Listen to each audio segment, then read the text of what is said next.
Globalisasi membuat jarak semakin tidak berarti.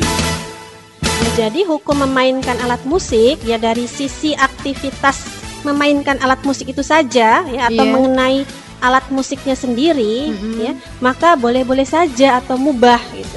Nah, kalau kemudian ada dalil syar'i tertentu yang mengharamkan ya, maka alat musik tersebut haram dimainkan gitu.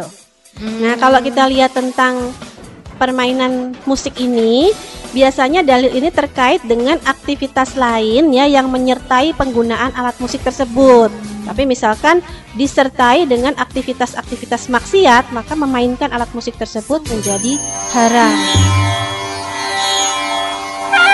Lintas budaya semakin mudah diakses tanpa bisa dibendung lagi dan berakibat norma-norma dan moralitas semakin terkontaminasi. Iya, emang kalau di anak-anak ada fase ya di mana anak kecil itu dulu waktu kita kecil kan begitu ya, nggak mau misalkan robotan kita dimainin sama teman kita, ada yang megang kita pukul, gitu, kita rebut kita pukul. Kalau anak-anak sih wajar kayak begitu, tapi kalau udah remaja sebetulnya udah nggak boleh terjadi ya. Kalau kamu nih sobat muda itu udah nggak pantas tuh main sikat, main hantem gitu kan, lihat ada orang duduk di bangku kamu langsung kamu sikat gitu ya. Ya karena udah makin lama kan harusnya makin dewasa. Jadi kalau dikatakan itu kan biasa, namanya juga remaja, ada kenakalan remaja. Ini nggak tepat loh ya, kamu sobat muda itu nggak pantas nakal kamu. Kalau salah sih wajar lah, tapi kalau sengaja berbuat salah itu yang nggak pantas ya. Dan hanya iman yang sanggup membentengi diri. Pendengar yang budiman, angin sejuk kembali berhembus dengan hadirnya Voice of Islam. Nah, ada di situ yang komunitas dari perkantoran suka datang itu di YIS misalnya, Youth Islamic Center itu memang pulang kerja orang sekalipun udah maghrib gitu ya, mereka ngaji ke sana gitu. Nah, demikian juga dengan misalnya remaja Sunda Kelapa di Masjid Sunda Kelapa itu juga memberikan fasilitas. Nah, di perkantoran sendiri juga sudah mulai ada itu, sehingga ketika mereka merasakan butuh nuansa siraman rohani, mereka mencoba mencari-cari kan gitu. Nah, ini motivasinya sudah lebih kuat. Media Islamnet dan radio kesayangan Anda menghadirkan Voice of Islam. Voice of Islam. Voice of Islam.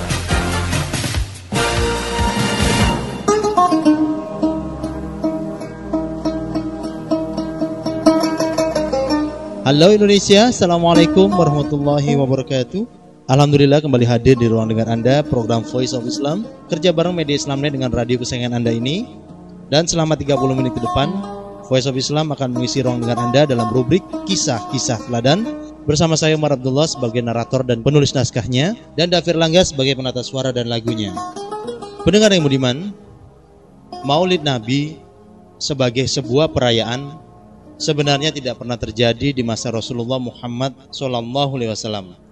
Juga tidak pernah terjadi di masa Al-Khulafaur Rasyidin, generasi tabi'in, juga generasi tabi'it tabi'in.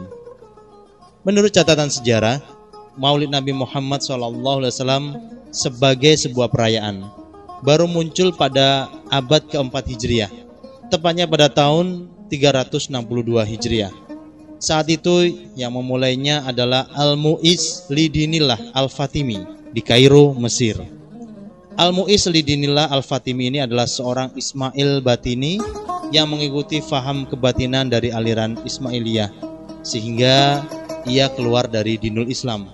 Nah, kelompok Ismailiyah ini memisahkan Mesir dari Khilafah Abbasiyah yang saat itu berpusat di Baghdad dan mendirikan sebuah negara di Mesir yang bercorak kebatinan. Nah, dari kelompok Ismailiyah inilah muncul perayaan Hari Raya Al-Ghadir yang merupakan hari raya Syiah, Hari Raya Nairus yang merupakan hari raya Persia, Hari Raya Al-Khamis atau Paskah yang merupakan hari raya Nasrani, Hari Raya kelahiran Ali bin Abi Thalib, Hari Maulid Al-Hasan, Al-Husain, Maulid Fatimah, Maulid Khalifah Al-Qaim bi Amrillah, dan Hari Raya Tahun Baru Hijriah. Juga hari raya Maulid Nabi SAW yang mereka jadikan salah satu hari raya di antara hari raya kaum muslimin. Nah, pendengar yang budiman, inilah yang menjadi pangkal kontroversi di kalangan para ulama. Apakah Maulid Nabi merupakan bagian dari syariat Islam atau tidak? Sesuatu yang boleh dikerjakan atau tidak?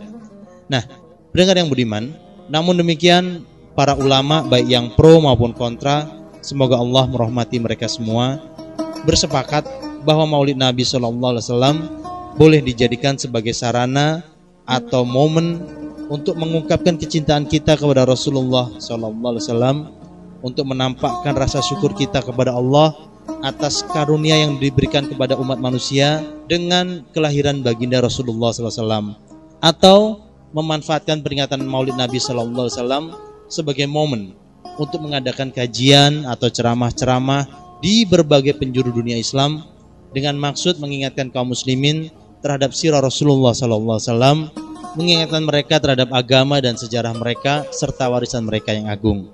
Nah, untuk hal-hal semacam inilah para ulama bersepakat mengadakan peringatan Maulid Nabi hukumnya mubah alias boleh.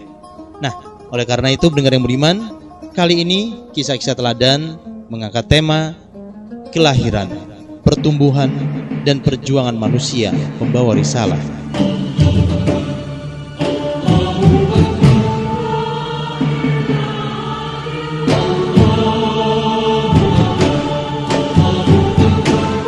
Pendengar yang beriman, sebagai manusia, kelahiran Muhammad SAW adalah kelahiran biasa sebagaimana kelahiran bayi-bayi pada umumnya. Yang membedakannya dengan manusia biasa adalah beliau telah dipersiapkan oleh Allah untuk mengemban sebuah risalah yang akan mengubah dunia. Sebuah misi yang akan mengubah dunia yang saat itu diliputi kebodohan dan kegelapan menjadi tersinari oleh cahaya yang terang benderang. Pendengar yang beriman, pada tahun dilahirkan Muhammad SAW, kota kelahirannya yakni Mekah, yang di sana berdiri Ka'bah Baitullah, diselamatkan dari serangan tentara bergajah pimpinan Raja Abroha.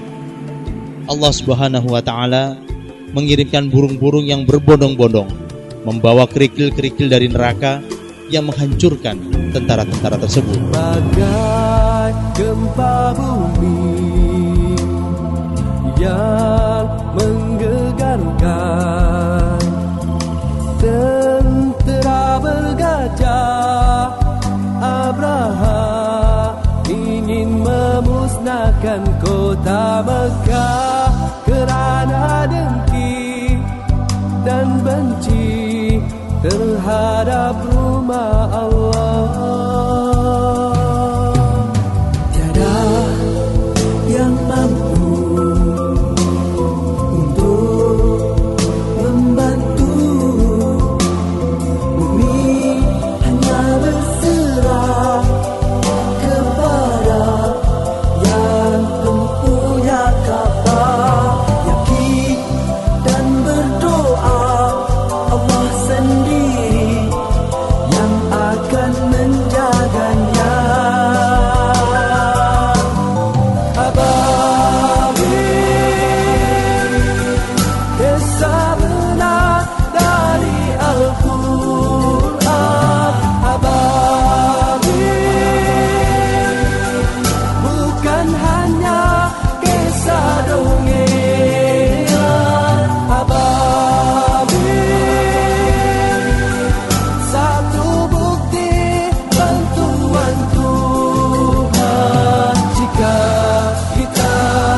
Pendengar yang beriman, Muhammad SAW memiliki nasab yang terhormat.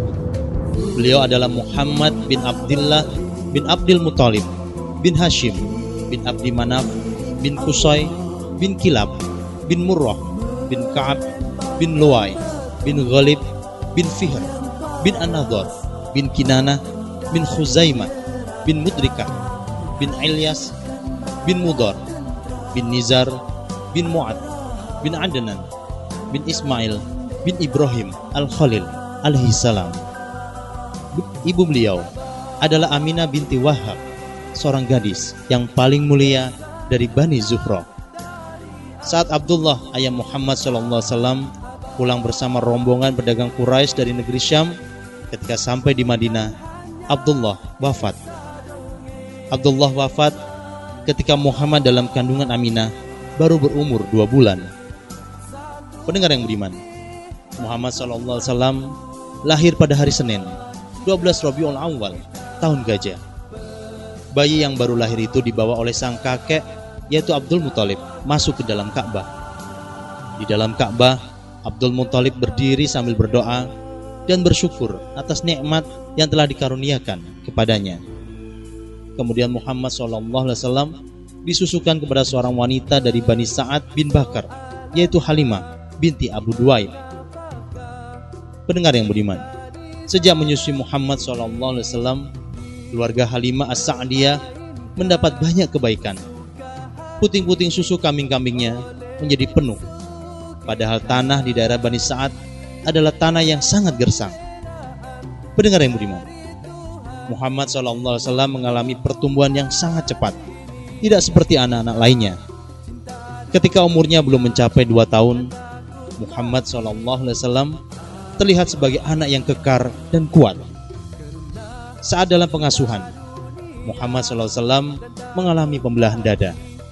Nah, baiknya kita dengarkan penuturan Halimatus Sa'diyah, ibu susunya. Setelah aku diberitahu oleh anakku bahwa Muhammad dibawa oleh 2 laki-laki berpakaian putih, aku dan suamiku keluar rumah, mendapati Muhammad dalam keadaan berdiri, sedang wajahnya tampak lemah dan pucat. Dengan cepat kami memeluknya. Kami bertanya apa yang terjadi.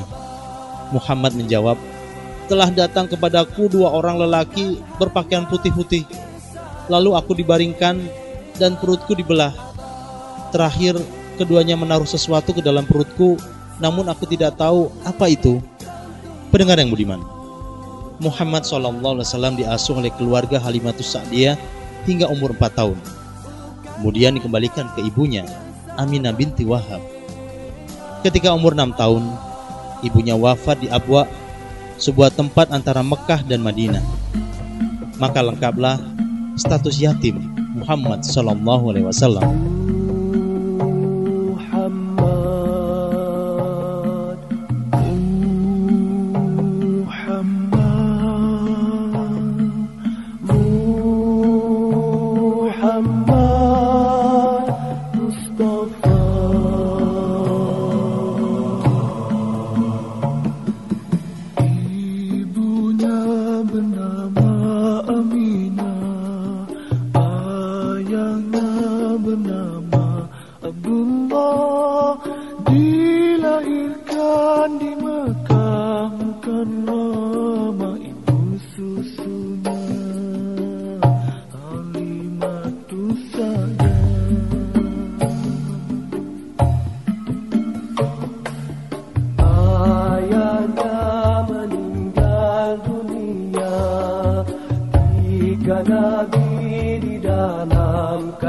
Pendengar yang budiman, kemudian Muhammad SAW tinggal bersama kakeknya Abdul Muthalib, pimpinan Mekah. Setelah kakeknya wafat, Muhammad SAW tinggal bersama pamannya Abu Thalib. Pendengar yang beriman, ketika Muhammad SAW berumur 12 tahun, Abu Thalib mengajak beliau ke Syam bersama rombongan pedagang. Setelah lama berjalan, sampailah mereka di kota Busra. Di Busra ada tempat pertapaan rahib. Tempat itu tidak pernah sepi dari rahib yang sedang belajar dan mengajarkan ilmu tentang agama Nasrani yang terdapat dalam kitab-kitab yang mereka wariskan dari generasi ke generasi. Rahib yang ada saat itu adalah Buhairah. Melihat awan yang selalu menaungi rombongan dagang itu, Buhairah mengundang rombongan itu untuk makan. Buhairah melihat awan menaungi pohon tempat Muhammad SAW berteduh. Pada saat rombongan itu menikmati makanan, Buhairah mengamati fisik dan gerak-gerik Muhammad SAW. Akhirnya, Buhairah menemukan sifat-sifat Nabi pada diri putra Abdullah bin Abdul Muthalib itu. Ketika Muhammad SAW sedang sendirian, Buhairah mendatangi beliau dan berkata, "Wahai anak kecil, aku bertanya kepadamu tentang kebenaran Lata dan Uzza, atau beritahu aku apa itu Lata dan Uzza." Dengan yang budiman, Muhammad SAW berkata, "Anda jangan bertanya kepadaku tentang Lata dan Uzza, sebab tidak ada sesuatu yang paling aku benci selain keduanya." Maka Buhairah berkata, "Sungguh kamu tidak akan memberitahu apa yang aku tanyakan?" Maka Muhammad SAW bersabda, "Bertanyalah kepadaku tentang sesuatu yang kamu anggap lebih penting." Pendengar yang beriman, maka mulailah Buhairah bertanya kepada Muhammad SAW tentang keadaan tidurnya, gerak-geriknya, dan kejadian-kejadian yang pernah dialaminya. Semua jawaban Muhammad SAW sesuai dengan sifat-sifat yang diketahui Buhairah dari kitabnya. Kemudian Buhairah membuka punggung Muhammad SAW, lalu dia melihat stempel kenabian ada di antara dua pundaknya. Ini juga persis dengan sifat yang diketahuinya dari kitabnya. Setelah merasa puas, Buhairah mendekati paman beliau, Abu Thalib. Buhairah berkata, "Kenapa anak ini bersamamu?" Abu Thalib menjawab, "Dia anakku." Buhairah berkata, "Bukan, ini bukan anakmu, sebab tidak mungkin dia begini kalau saja ayahnya masih hidup."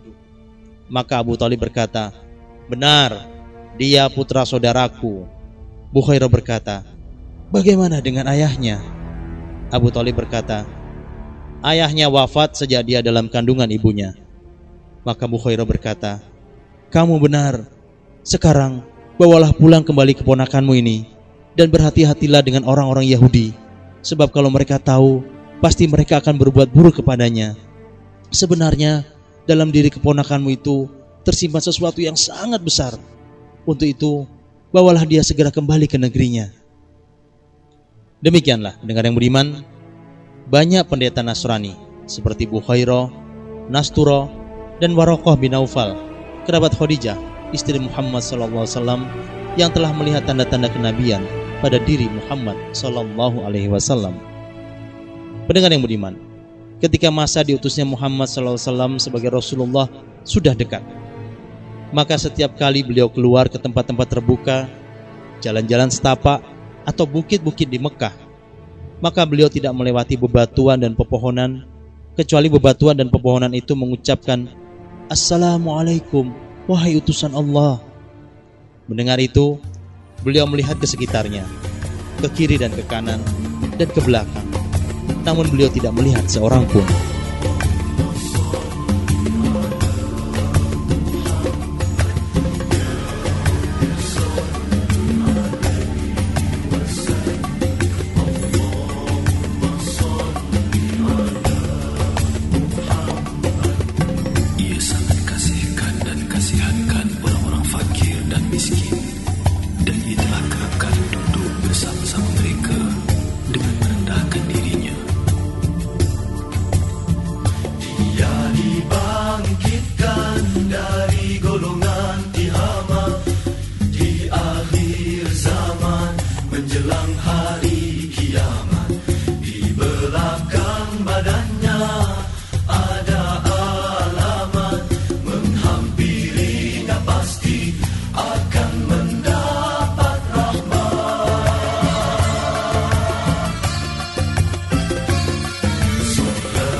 Pendengar yang beriman, setelah persiapan terhadap Muhammad SAW untuk diserai kepemimpinan telah sempurna, maka Allah Subhanahu wa Ta'ala, Rabbul Izzah Jalla Jalaluh, menempatkan tugas kerasulan kepada beliau.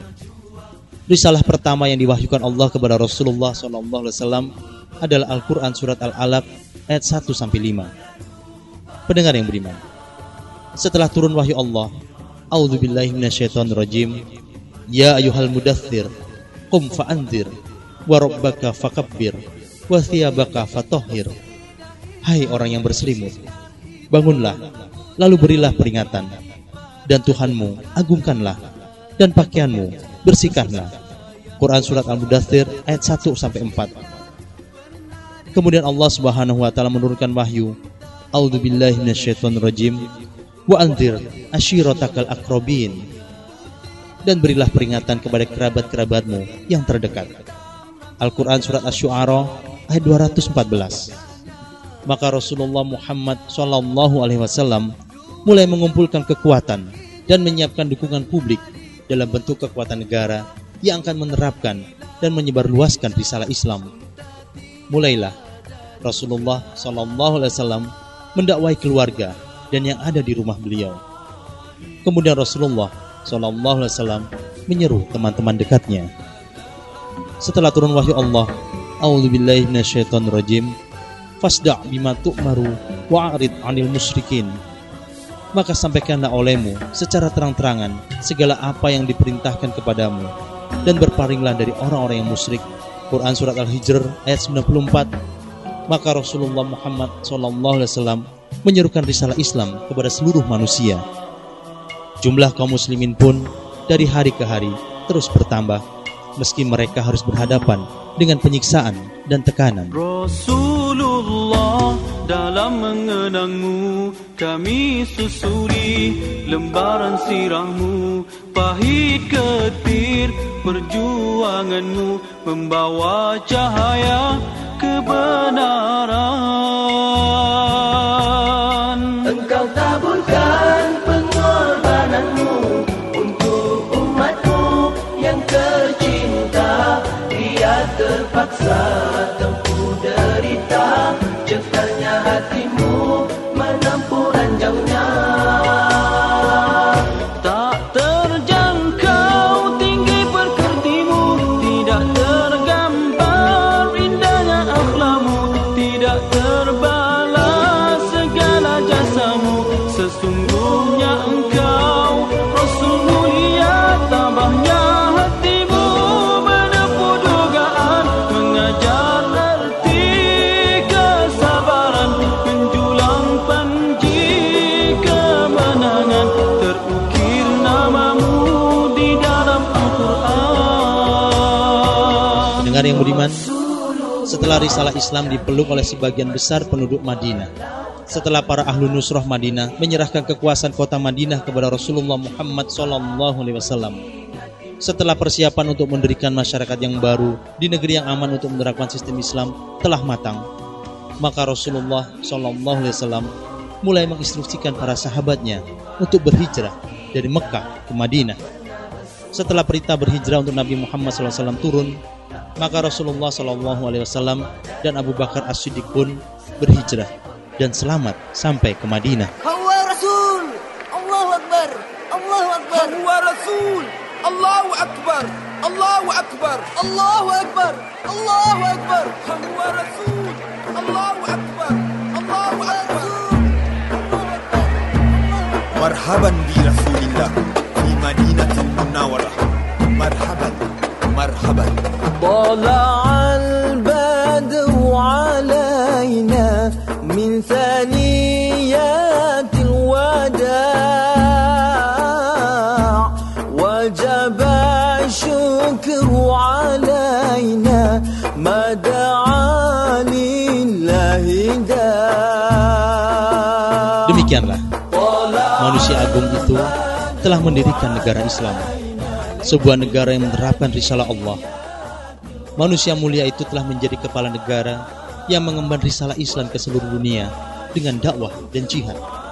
Pendengar yang budiman, ketika pasukan Islam yang dipimpin oleh Panglima Usama bin Zaid sedang bersiap-siap berangkat memerangi Romawi di bumi Palestina, Rasulullah Muhammad SAW jatuh sakit. Dan pada hari Senin, tanggal 12 Rabiul Awal, tahun 11 Hijriah, atau bertepatan dengan tanggal 3 Juni 632 Masehi, Rasulullah Muhammad SAW, manusia pembawa risalah yang agung itu, wafat. Sholawat dan salam semoga tetap tercurah atasmu, wahai guru kami, wahai teladan kami, wahai kekasih kami.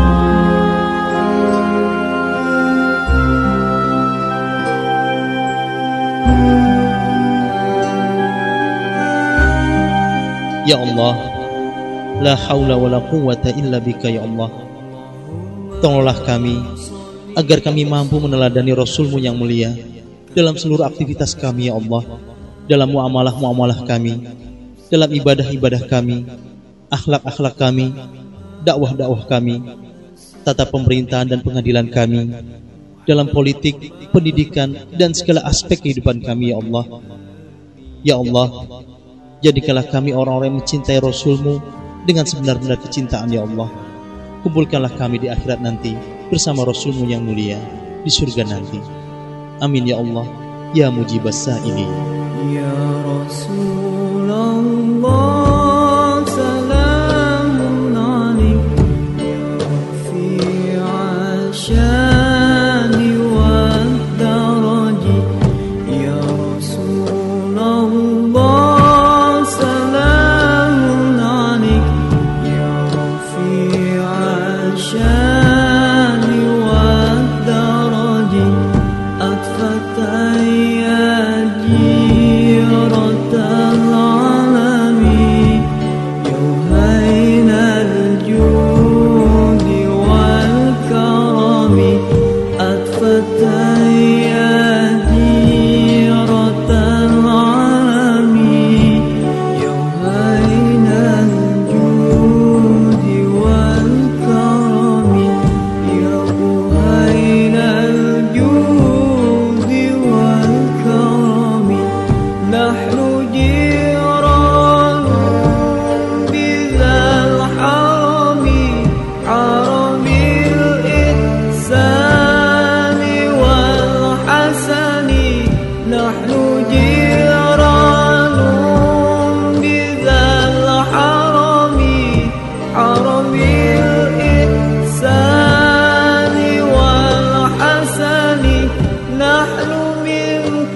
Indonesia dulu tuh pernah menerapkan syariah Islam. Tahu dong. Tahu nggak kalau Indonesia itu pernah jaya saat menerapkan syariat?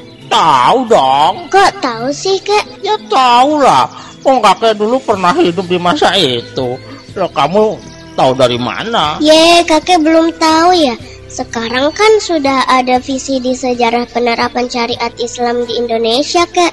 Yang bikin Ustadz Umar itu loh. Kenapa, Kak? Kakek terharu.